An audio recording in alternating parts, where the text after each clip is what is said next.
ఒక్క గుడి కట్టమంటే కట్టకపోతే ప్రపంచమంతా ఎదురు చూస్తూ ఉంటే పేద ప్రజలందరి ఆకాంక్ష రాములోరి గుడని మీరందరూ అయోధ్యకు రావడం కష్టమవుతుందని ఇంటింటికి అక్షింతలు వంచి జనవరి 22వ తారీఖున రాములోరి గుడిని ప్రపంచానికి ఇచ్చిన నాయకుడు నరేంద్ర మోడీ గారు. బాత్రూములు ఇచ్చినాం, ఇంటి ముంగట సీసీ రోడ్లు ఇచ్చినాం, ఎల్ఈడి బుగ్గలు ఇచ్చినాం, ఎండలు ఎక్కువ అవుతున్నాయని రోడ్ల పక్కన పెట్టే చెట్ల కాడికెళ్ళి ప్రతిదీ ఇచ్చినాం. ఆఖరికి కరోనా వచ్చి కష్టం వస్తే ఒక్కొక్కరికి 5 కిలోల బియ్యం ఇచ్చి మీ కడుపు సల్లంగా ఉన్నా మా అవ్వలు బాగుండాలని ఆలోచించినటువంటి పార్టీ నరేంద్ర మోడీ గారి పార్టీ. కాంగ్రెస్ చూసిరు, కారుని చూసిరు. ఒక్కసారి ఆలోచించారు. రేవంత్ రెడ్డి గారు మన నరేంద్ర మోడీ గారు ఇక్కడికి వస్తే ఆదిలాబాద్కి వస్తే అడిగి పోయి దండం పెట్టి దరఖాస్తు ఇచ్చి పెద్దన్న మమ్మల్ని కాపాడు అని అడిగిండా అడగలేదా? ఆయన ముఖ్యమంత్రి అయిన 4 నెలలలో దగ్గర 15,000 కోట్ల అప్పులు తెచ్చిండు. ఎన్ని తెచ్చిండు? 15,000 కోట్ల అప్పులు తెచ్చి 4 బస్సులు ఫ్రీ ఇచ్చిండు తప్ప నీకు 2 ఇళ్ళు రాలే, 4,000 పింఛన్ రాలే. వచ్చిందా? ఇప్పుడు ఏమంటుండు? మా రాహుల్ గాంధీని చూడండి, రాహుల్ గాంధీని చూసి ఓటేయండి, ఆయన ప్రధానమంత్రి అయితే మీకు పైసలు వస్తాయి అంటుండు. అవుతాడా రాహుల్ గాంధీ ప్రధానమంత్రి? అవుతాడా రాహుల్ గాంధీ ప్రధానమంత్రి? చెల్లె అవుతాడా? దేశంలోనే వాళ్ళకి మొత్తం 50 సీట్లు లేవు. పశ్చిమ బెంగాల్లో మమతా బెనర్జీ చెప్పింది 50 కాస్త 40 అయితే అని చెప్పింది. 50కి వెళ్ళి 40 అయ్యేటోడు ప్రధానమంత్రి అవుతాడా? అవుతాడా? మోడీ గారు మొదటిసారి గెలిచినప్పుడు మనమందరం ఓట్లేసి 273 సీట్లు ఇచ్చినాం. చెప్పినాం మోడీ గారు బాగా పనిచేయండి అని చెప్తే ఆయన బాగా పనిచేసిండని 5 ఏళ్ల తర్వాత 303 సీట్లు ఇచ్చినాం. ఎన్ని ఇచ్చినాం? 273, 303 అయింది. ఇవాళ ఏమంటారు? కాశ్మీర్కి పోయినా, కన్యాకుమారికి పోయినా, ఏడికి పోయినా ఇప్పుడు వచ్చేది ఎవరు వస్తారని చెప్తారు? ఎవరు వస్తారని చెప్తారు? మోడీ సార్ వస్తారని చెప్తుండ్రు. ఎన్ని సీట్లు వస్తాయంటే ఎన్ని వస్తాయని చెప్తారు? మరి ఆ 400 మన మెదక్ ఎంపీ ఉండాలా వద్దా? మీకేమైనా కష్టం వస్తే మోడీ సార్ దగ్గరికి డైరెక్ట్ పోతుందా? పోరాదు. మరి మీరు ఓట్లేసి గెలిపిస్తే మీ బిడ్డగా మెదక్ నుంచి డైరెక్ట్ గా పోయి ఇక మా రామాయంపేటలకి కష్టం ఉంది సారు, ఈ కష్టం తీరు మరి అడగాలంటే మీ బిడ్డగా మీరు రఘునందన్ కోటేయాలి, పువ్వు గుర్తు కోటేసి పంపించాలి. చేసినప్పుడు కూడా ఇదే చౌరస్తా నుంచి మీ దగ్గర నుంచి వచ్చి మాట్లాడినాను.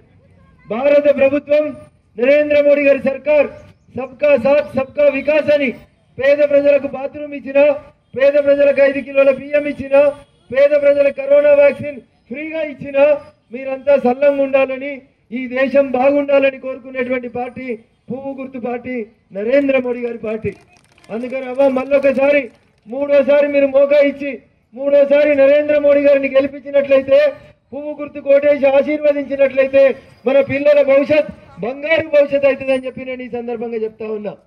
కేసీఆర్ ఎట్లా అబద్ధాలు చెప్పిండో, కేసీఆర్ ఎట్లా మాయ మాటలు చెప్పిండో, పద్మక్క వచ్చి అప్పుడప్పుడు ఆడవాళ్ళతోటి కాదు మగవాళ్ళతోటి కూడా బతుకమ్మ ఆడిచిపోయిందో గట్లా ఆమె అన్ని అబద్ధాలే చెప్పుకుంటూ పోతుంది.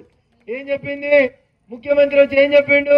నా బిడ్డ పద్మ కోసం రామాయంపేటలో రెవెన్యూ డివిజన్ పెడుతున్నా అన్నాడు. వచ్చింది ఆర్డీఓ ఆఫీసు,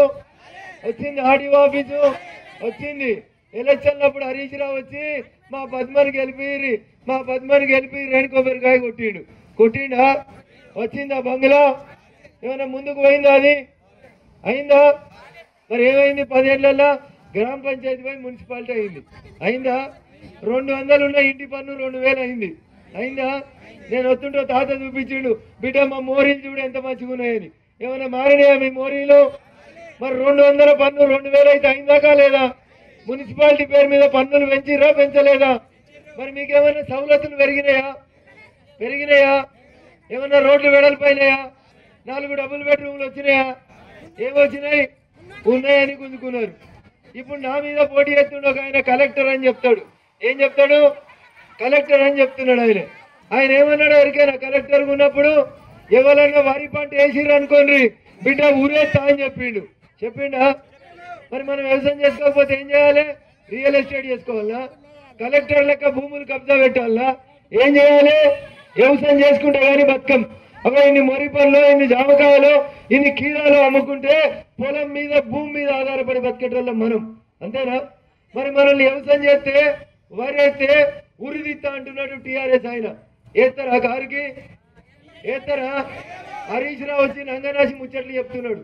ఇగో కేసీఆర్ ఉంటే 2000 పింఛన్ ఇచ్చిండు, ఎవరికెళ్ళి ఇంట్లోకెళ్ళి ఇచ్చిండా? ఇప్పుడు వస్తలేవా? రేపు కూడా వస్తాయి. ఈ పంచాయతీ పింఛన్ల పంచాయతీతో, కరెంటు పంచాయతీతో, నీళ్ల పంచాయతీతో కాదు. మన బిడ్డలు మంచిగా ఉండాలంటే, ఈ దేశం బాగుండాలంటే ఎవరు ప్రధానమంత్రి కావాలనేది ఒకసారి ఆలోచించండి. ఎవరు ఉండాలి ప్రధానమంత్రి? ఎవరు ఉండాలి? ఎవరు ఉండాలి? ఏం గుర్తు? మోడీ గారి గుర్తు ఏం గుర్తు? మా చెల్లెళ్ళు అంటలేదు, పువ్వులు అంటే ఇష్టం లేదా మీకు? కమలం గుర్తుకే ఏతమా. ఇది పద్మ ఎలక్షన్ కాదు, కారు ఎలక్షన్ కాదు, కేసీఆర్ ఎలక్షన్ కాదు, మోరీలు తీసే పంచాయతీ కాదు. చదువుకున్న పిల్లలు మంచిగా ఉండాలంటే, మన దేశం మీదకి ఎవడొచ్చి దండయాత్ర చేయొద్దంటే, ఈ దేశం బాగుండాలంటే, మన పండుగలు మనం మంచిగా చేసుకోవాలంటే, మునగడ పట్నం పక్కన శంగిచెర్ల అని ఊరు ఉంటుంది. ఏ ఊరు? శంగిచెర్ల. ఓలే ఆడినరా అందరూ? రామాయంపేట కూడా ఆడిరా? మా అక్క చెల్లెలు కూడా ఆడిరా? ఓడి ఆడలేక పిల్లగాళ్ళకి ఇట్లా మైక్ పెట్టుకొని డాన్స్ చేస్తారా? చేస్తారా? చేయరా? చేస్తే వేరే వాళ్ళు వచ్చి మన మీద పడి కొట్టిరు. కొట్టొచ్చా అట్లా? ఒక్కరోజు మనం ఓలి ఆడి మైక్ పెడితే కొడుతురు, వాళ్ళు రోజు 5 సార్లు మైకులు పెడుతురా పెడతలేరా? మరి మనం వింటున్నామా వింటలేమా? మనం ఒక్కరోజు ఓలి ఆడి డాన్స్ చేస్తే కోపం వస్తే మా అక్క చెల్లెలు ఆలోచించాలి. ఇలా మన దేశంలో మన పండుగ మనం చేసుకోవాలా వద్దా? ఒక్కరోజు మైక్ పెట్టుకోవద్దా? వాళ్ళు 5 సార్లు మైక్ పెడుతురా లేదా? పొద్దుగాల నుంచి రాత్రి దాకా 5 సార్లు నొల్లి పెడుతురా? మరి మనం ఏమైనా అంటున్నామా? వాళ్ళ పని వాళ్ళు చేసుకుంటున్నారని ఊరుకున్నాం. మనం ఒక్క పూట రంగులు వేసుకొని ఇట్లా మైక్ పెట్టుకొని డాన్స్ చేస్తే చూడవుతి కాకొచ్చి మన ఇళ్ళ మీదకి వచ్చి కొడుతురు. ఇలా అక్క చెల్లెలు ఆలోచించాలి. మరి మన ఊర్లో మన పండుగ రోజు మనం మైక్ పెట్టుకుంటే మన మీదకి వచ్చి దాడి చేస్తే ఎవరు అడుగుతారు? కేటీఆర్ అడుగుతాడా? హరీష్ రావు అడుగుతాడా? నెత్తి మీద టోపీ పెట్టుకొని అంజూరు పనులు తింటూరు. పోయి ఏం తింటూరు? మరి మన ఉగాది పండుగకి వచ్చిర్రా? గుళ్ళో కూర్చున్నారా? పంచాంగ శ్రవణం విన్నారా? వచ్చిందా మీ పద్మక్క? రాములారి గుడికి వచ్చిందా? పంచాంగ శ్రవణం విన్నదా? అందరికి పచ్చడి పెట్టిందా? మరి రోడ్డు మీద మాత్రం కూర్చొని నెత్తికి టోపీ పెట్టి మీదికి వెళ్ళి చీర కప్పి ఖర్జూర పనులు తినిపించిపోయింది. పోయిందా? అంటే మన వద్ద వాళ్ళకి వాళ్ళే కావాలా? ఎవరు కావాలి? 180 మంది ఉన్నాం మన వద్ద, వాళ్ళకి 20 మంది ఉన్న వాళ్ళు దిక్కుంటున్నారు వాళ్ళు. అందుకని ఒక్కసారి ఆలోచించాలి. మన పండుగ మనం చేసుకోవాలా వద్దా? చేసుకోవాలా వద్దా? చేసుకోవాలంటే ఏమన్నా పర్మిషన్ తీసుకోవాలా? ఓలాడితే రంగులు వేసుకోవాలా వద్దా? ఇదంతా ఆలోచించాలి. మనం మంచిగా ఉండాలంటే, రేపు మన పిల్లలు చల్లంగా కడుపు చల్లంగా ఉండాలంటే నరేంద్ర మోడీ గారి కోటేయాలి, పువ్వు గుర్తును గెలిపేయాలి. హరీష్ రావు వచ్చి సన్నాయి నొక్కులు నొక్కుతాడు. ఏమని? పింఛన్ ఇస్తాము, నీళ్ళు ఇస్తాము, కరెంట్ ఇస్తాము అని. హరీష్ రావు ఉన్నా లేకున్నా ఇలా హరీష్ రావు మంత్రా? ఇలా హరీష్ రావు మంత్రా? పద్మ ఎమ్మెల్యేనా? అయినా నీళ్ళు వస్తలేవా? కరెంట్ వస్తలేదా? బువ్వ తింటలేవా? ఇక వాళ్ళ మామ ఉంటేనే బువ్వ తిన్నామా? ట్యాంకీల వాళ్ళ మామ ఉంటేనే కట్టిండా? ఇంకెవరు కట్టలేదా? అందుకని ఈ కారు గుర్తుకి ఈ ఎలక్షన్లకు సంబంధం లేదు. పద్మక్క గెలిచేది లేదు, ఢిల్లీకి పోయేది లేదు, ఢిల్లీలో బతుకమ్మ ఆడేది లేదు. మస్తు ఆడింది పద్మక్క. మళ్ళీ 5 ఏళ్ల తర్వాత చూద్దాం పద్మక్క సంగతి. ఇప్పుడు మాత్రం ఈ ఓట్లు ఎవరికి వేయాలి? నరేంద్ర మోడీ గారికి వేయాలి. ఎందుకు వేయాలి? మన పిల్లలు బాగుండాలంటే, మన ఊర్లో మనం స్వతంత్రంగా మంచిగా బతకాలంటే, ఈ దేశ భవిష్యత్తు బాగుండాలంటే, మా లంబాడి అక్క చెల్లెళ్ళు రామ్ రామ్ అని చెప్పుకొని తిరగాలంటే ఏం చేయాలి? పువ్వు గుర్తు కోటేయాలి. అందరికీ పేరు పేరున శిరస్సు వంచి నమస్సుమాంజలు తెలియజేస్తా ఉన్నాను. మొన్నటిదాకా కారు పాలన చూసినాం, 10 ఏళ్ళు చూసినాం. పద్మకి ఏమి ఇచ్చింది, ఏం తెచ్చింది, బస్టాండ్ ఏం మారింది, రోడ్లు ఎట్లున్నాయి, మోరీలు ఎట్లున్నాయి చూసినాం. కారు మీద ముఖం మొత్తింది. డబుల్ బెడ్రూమ్లు రాకపోయా, పింఛన్లు గట్లేవాయ, ఏడిపించి కోసం పెడితే కారును పంపించి మొండి షెయ్యిని తెచ్చుకున్నాం. షెయ్యోళ్ళు ఏం చెప్పారు మనకి? మాకు ఇట్లా ఓట్లు వేయరు, అట్లా మీ 2000 పింఛన్ ఆడపిల్లలకి అందరికీ 2500 రూపాయలు ఇస్తామని చెప్పారు. అక్క వస్తున్నాయా 2500? ఎవరికన్నా 2500 వచ్చినాయా? డిసెంబర్ నుంచి ఇస్తా అన్నాడు. డిసెంబర్ పోయింది, జనవరి పోయింది, ఫిబ్రవరి, మార్చ్, ఏప్రిల్కి వచ్చింది. దగ్గర 4 నెలలు అయిపోయింది. 4 నెలల నుంచి మీకు ఇస్తామని చెప్పినటువంటి 4000 రూపాయలు వచ్చినాయా? వచ్చినాయా? మరి రైతన్నలకు చెప్పారు, నవంబర్లో కడితే 1,00,000 రూపాయలు లోన్ మాఫ్ అవుతుంది, డిసెంబర్ దాకా ఆగుండ్రి, డిసెంబర్ దాకా ఆగితే మీకు ఆ డిసెంబర్ లోపల 1,00,000 కాదు 2 లక్షల రూపాయల లోను మాఫీ చేస్తా అన్నాడు. అయిందా? ఎవరికన్నా 2 లక్షలు మాఫీ అయిందా? ముఖ్యమంత్రి ఇప్పుడు ఏమంటున్నాడు? నేను ఈడ లంకె బిందెలు ఉన్నాయనుకొని వచ్చినా, లంకె బిందెలు లేవాడా, ఖాళీ బిందెలే ఉన్నాయి, పైసలు లేవు, అందుకని మీకు ఏం ఇస్తలేను అన్నాడు. మరి మా అక్క చెల్లెళ్ళు ఊర్లలోకి వస్తే కొడతారన్న బాధకి ఒక్కటి మాత్రం ఇచ్చిండు. ఏందది? బస్సు పోతాల్లో ఫ్రీగా పోని అని చెప్పిండు. అంతేనా?